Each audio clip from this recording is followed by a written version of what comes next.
A murderer goes on trial accused of raping and beating 4 women here in the Valley.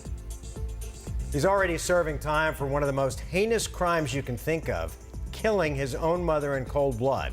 But it's what he's accused of doing in the years before his mother's murder that now has him behind bars. Team 12's Monique Griego has been covering this case for nearly a decade, and she joins us now with details you'll only see on 12 News. David Marmolejo was convicted of killing his mother in his hometown of El Paso, Texas. But for several years before that, he lived here in Phoenix. And while Marmolejo is already in prison, if acquitted of these charges, there's a chance he could one day walk free. David Marmolejo appeared grief-stricken in this photo taken at his mother's funeral as he released doves above her casket. His emotional display, what you'd expect from a man whose mother had just been brutally murdered. In 2009, investigators say 54-year-old Gloria Huerta, a beloved mother and grandmother, was strangled to death, her body dumped in the desert. After Huerta's body was found, Marmolejo stood with his brother and uncle as the family made a public plea for help finding her killer. My mom is the most loving person that you will ever meet, and probably looked her killers in the eyes and forgave them. They had no idea Huerta's killer was right beside them.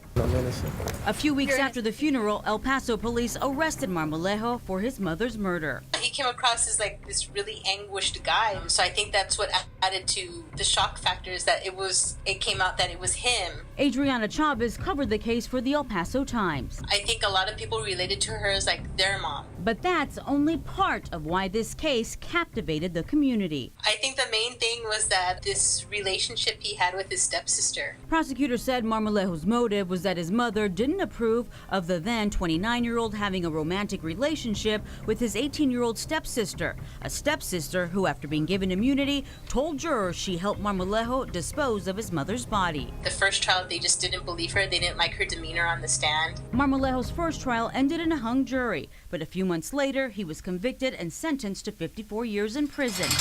The question now is whether Marmolejo's violent tendencies go back years before his mother's murder to 2005 and 2006, when he was living here in Phoenix and police arrested him on charges of violently raping and robbing 4 Valley women, charges that initially didn't stick. The victims couldn't be located, and that's why he was never brought to trial. Now, more than 10 years later, Marmolejo, extradited from Texas, is sitting in a Maricopa County jail awaiting trial on the rape charges.